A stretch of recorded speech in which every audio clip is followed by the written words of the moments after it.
So I'm sitting next to Oprah and she's interviewing me. And I remember the camera guy. He's like, "You're going to be famous." The reinforcement was, well, you know what? People still want to have meetings with me. People still think I'm popular. I'm still making a truckload of money. So I don't have a problem.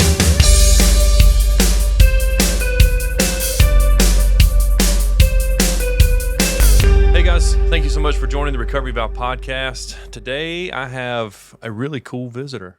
I've got Dino Miliotis. Am I saying that right, Dino? You're saying it perfectly. Okay, Miliotis. I had to go to your Facebook page to make sure I was properly saying it because I'm from the South. You hear that draw? Yeah. I was going to say Miliotis. Miliotis. I've heard worse. Miliotis. Yeah, Miliotis. Perfect. And Dino, I just want to thank you so much for coming on the Recovery Valve podcast. You know, you and I met on TikTok, which is crazy. It is crazy. And I saw you pop up.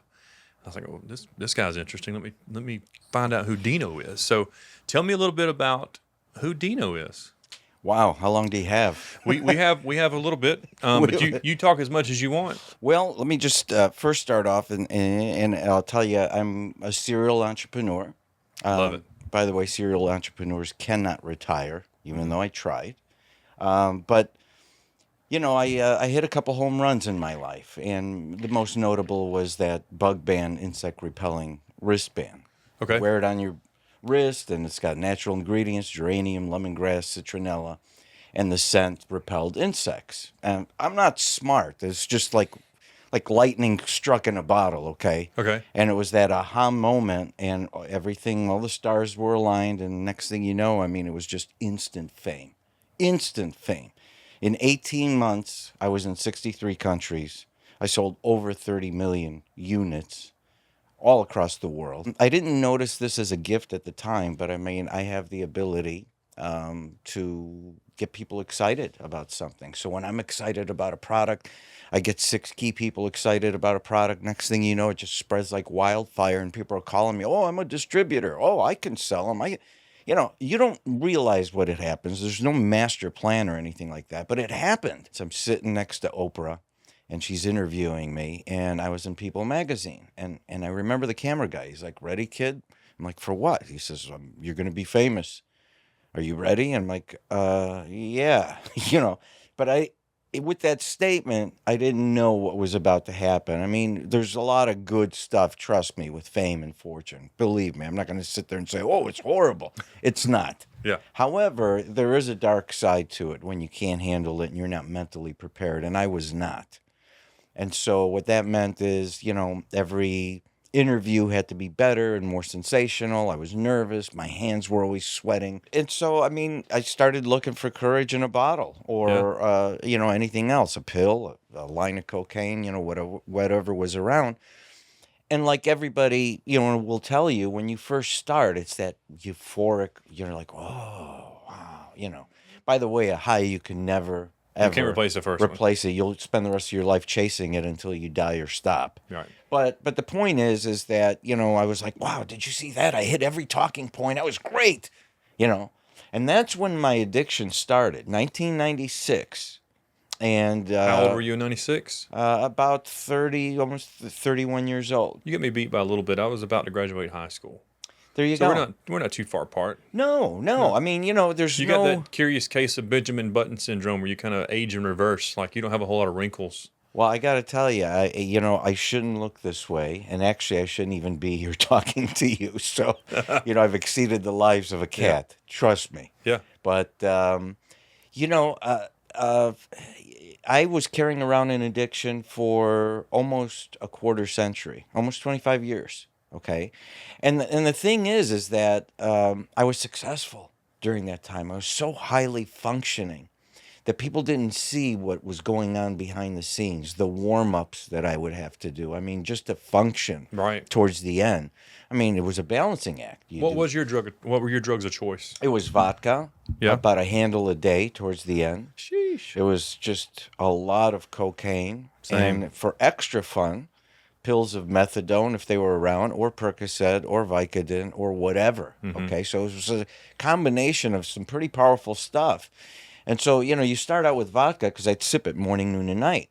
right? And when you get too drunk, of course, you go to the cocaine, you go to the other things. When you have too much of that, then you go back to the vodka. So I would literally balance for 4 hours before I can be visible, maybe in a meeting for a half hour. So you would be okay to have drink some vodka or do cocaine and then be in work setting.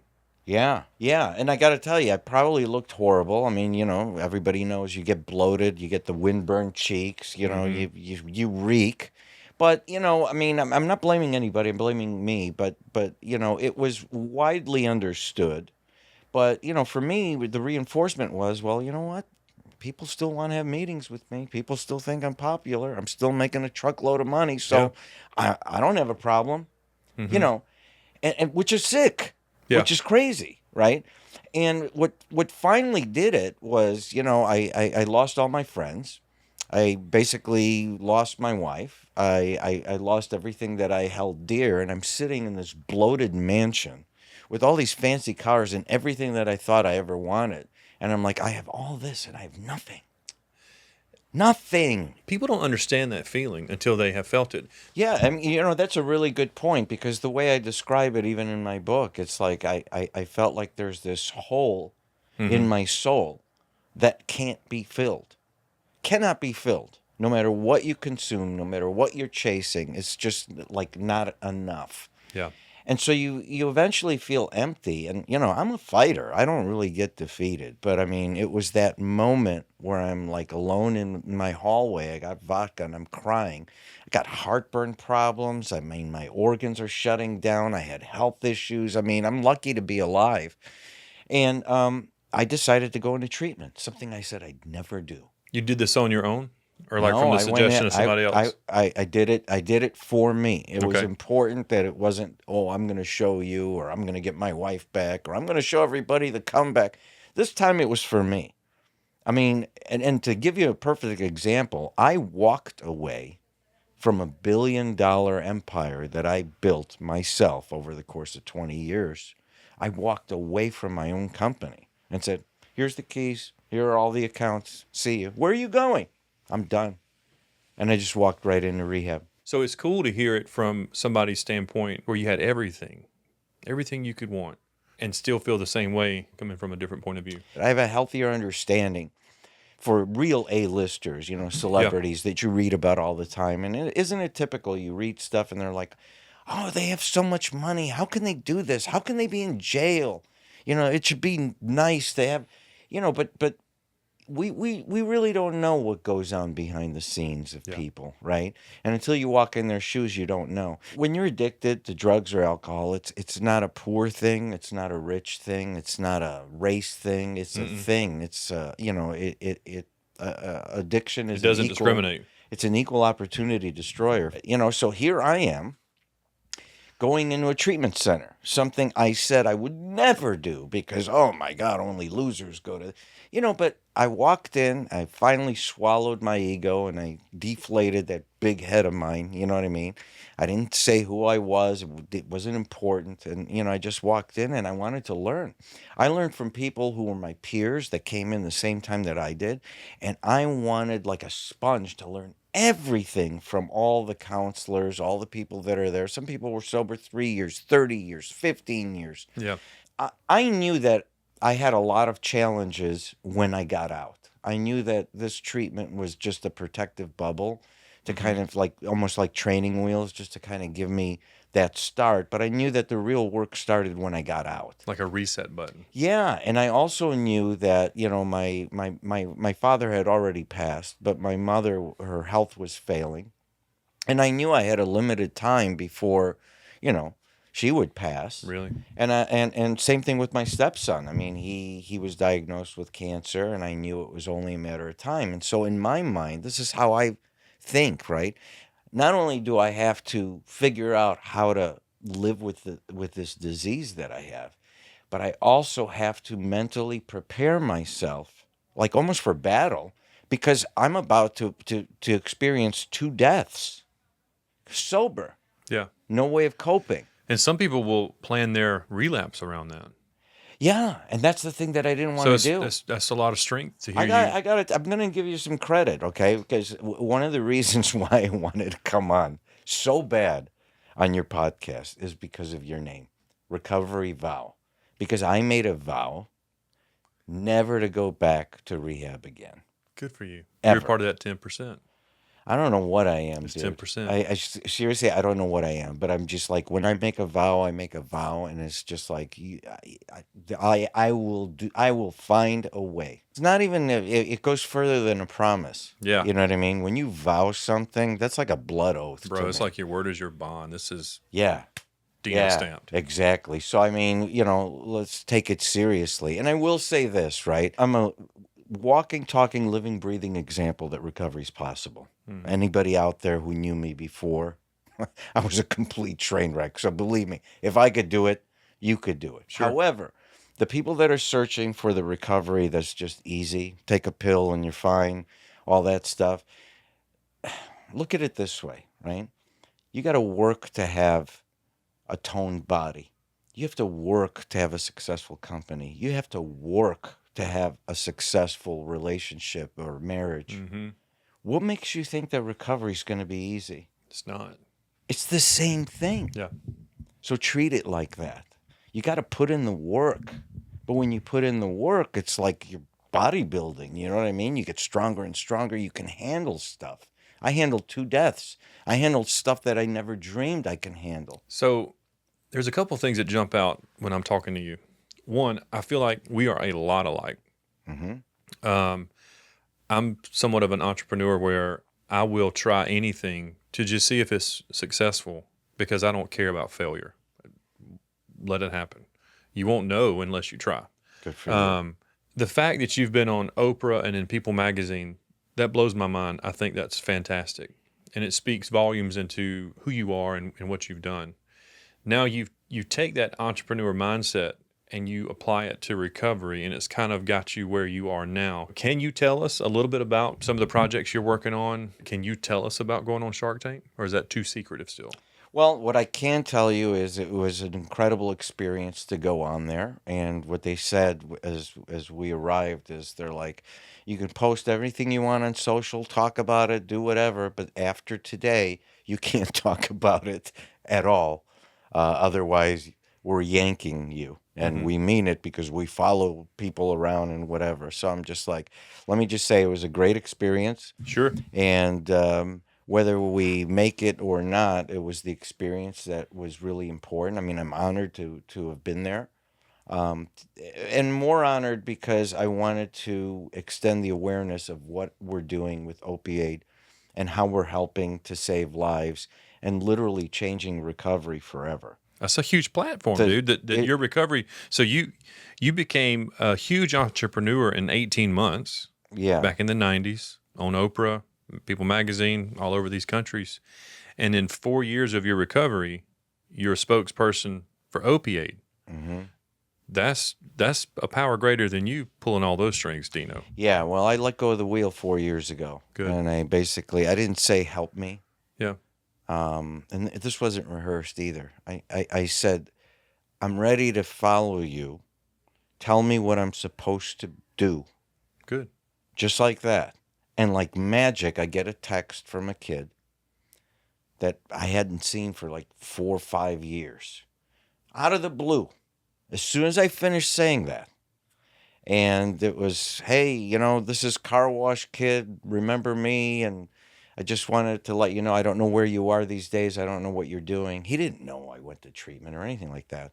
And he said, but you had given me the principles of success once. I don't remember the exact advice, but I've been giving this kind of advice throughout the whole course of, I mean, my first business was when I was 16, dude. So I've been talking it up since then, many, many years, I love it. decades. Okay.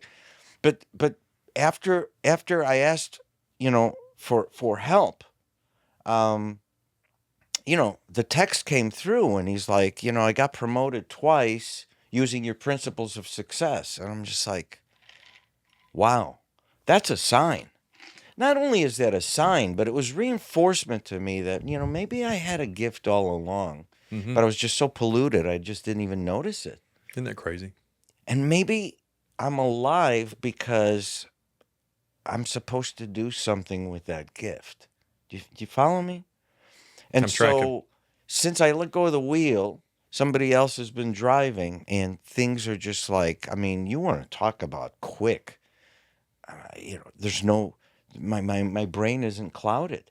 So everything is happening like a precision, like, surgeon or, whatever. And the most thing that I'm excited about is that I'm able to talk to my people, Yeah. the people in recovery, and there's millions and millions and millions of them that are looking for hope. You want to give them success. And I want them to know that there's new technology out there. It's not the end all be all, but Right. let's call it the shiniest new tool in the toolbox. You want it, okay? I love that you said that. That's the way I phrase this platform that we are given by God, as the way we understand it. It's a tool in the toolbox. Right. We're not trying to rewrite anything. We're just No. trying to advance. No. What was started back in the 30s with even AA, and we have to keep doing work. Hey, before we get back to the episode, I want to take just a minute and thank the team at Augusta Lawn and Turf. Larry and Jeff and that whole crew, they serve so well. But I really appreciate you serving the Recovery Valve podcast through your sponsorship. On the global scale, almost all drugs are now man-made. They're synthetic. Really? Yes. And out of all the synthetic drugs made, 99% of them are laced somehow with fentanyl. And That's interesting. Fentanyl in itself isn't the scariest part. But fentanyl, you got to continue the high like every 10 minutes. And what they would do is just shoot up their vein. Imagine shooting up your vein every 10 minutes, all day, all night. You don't have any veins left. So our people, the people who are addicted to it, they're creative. They're not just, they're like, hey, we got to find a way to prolong this feeling, prolong this high. So now they're starting to use stimulants with it, and they're starting to use xylazine, which is a horse tranquilizer, and they're starting to use some crazy stuff. People who are following it are the makers of fentanyl, which is China, and the cartel, which is pumping them into our country.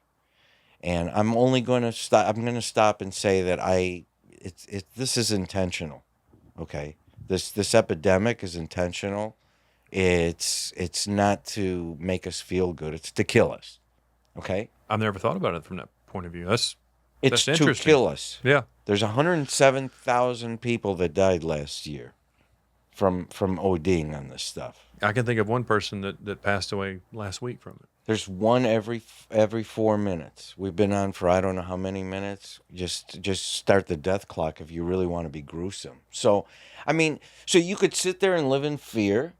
And you could sit there and try your best to warn people and all this other stuff, or you could do something about it and roll up your sleeves. Now, the good thing about you and I, as entrepreneurs, we don't know fear. Yeah.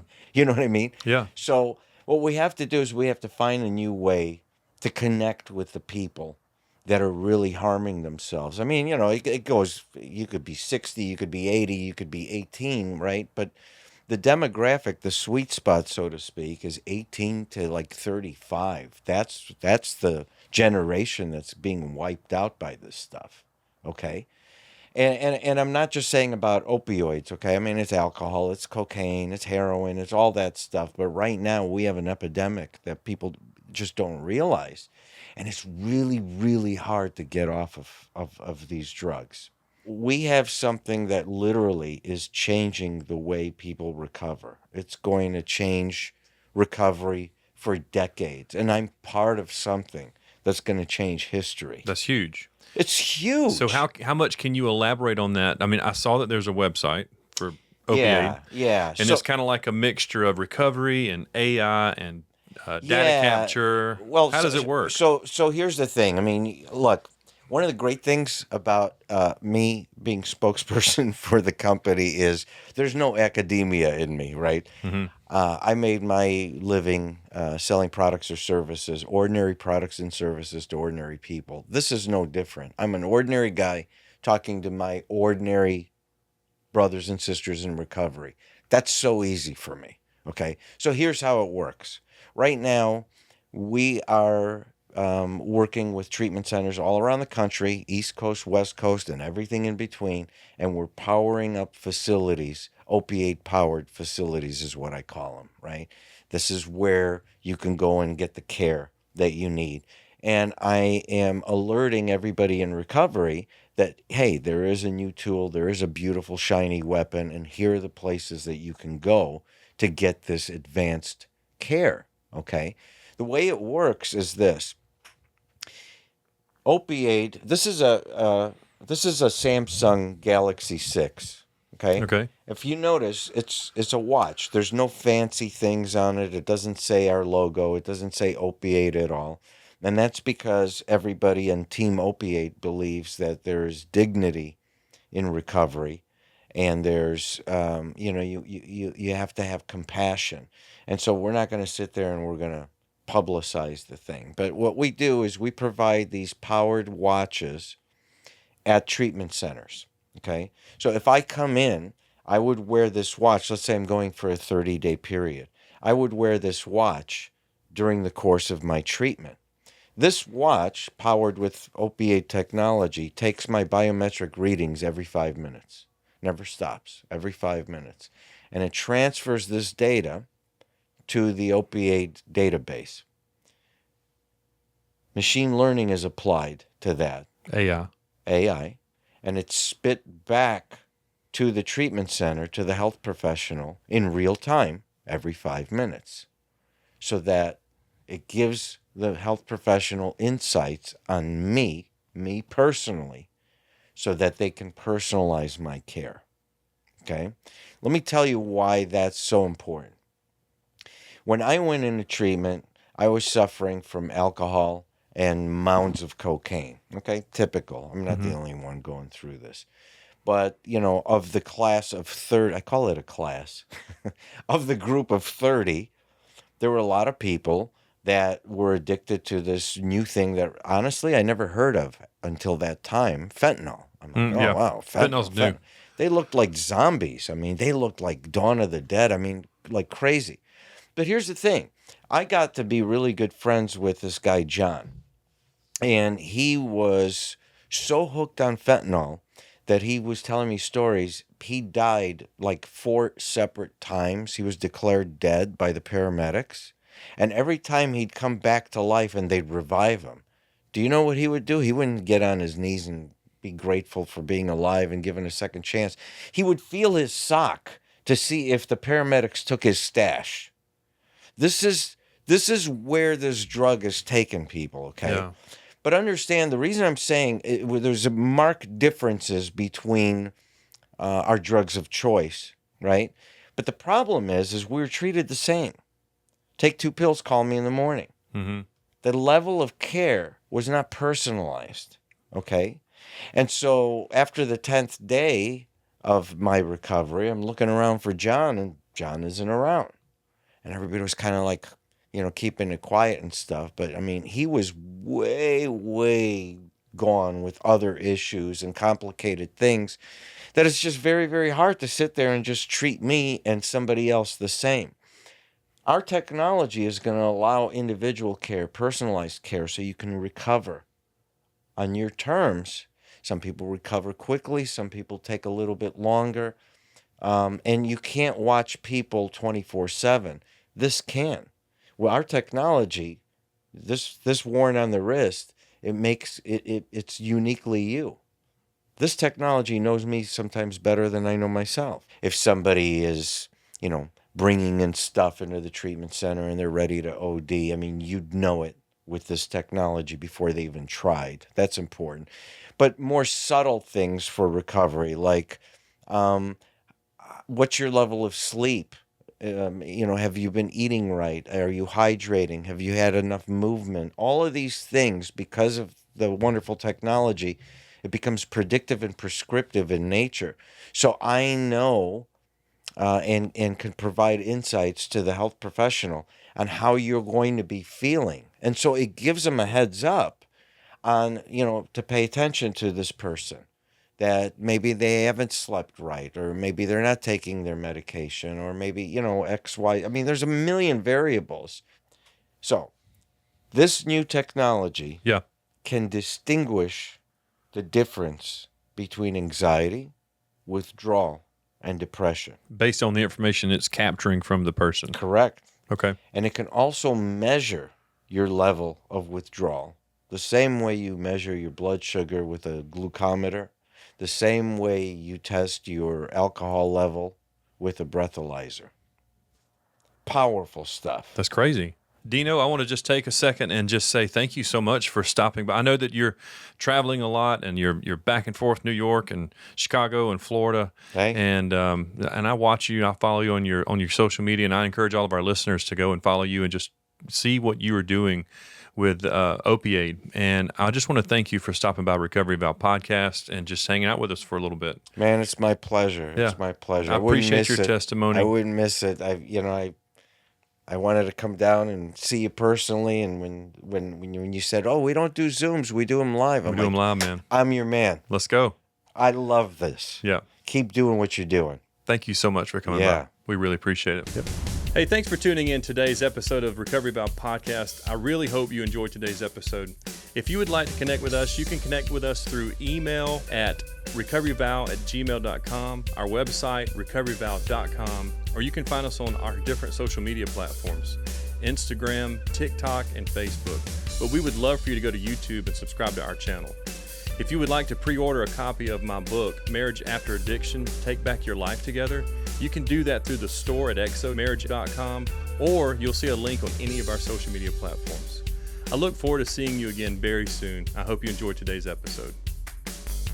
Recovery Valve Podcast is brought to you by Goldmec, Newsom Electric, S&S Supplies, Carpet Cleaning Pros of Augusta, Rhett Walker, Atlas Health and Wellness, Norval Fixture and Equipment, Augusta Lawn and Turf, the Augusta Dream Center, Bagwell Insurance, Sally Kohler Photography, Burroughs Elijah Attorneys, Communigraphics, Kendra Neal Studio, Kendrick Paint and Body, Coleman Construction, Augusta Magazine, State Farm Insurance, Craig International.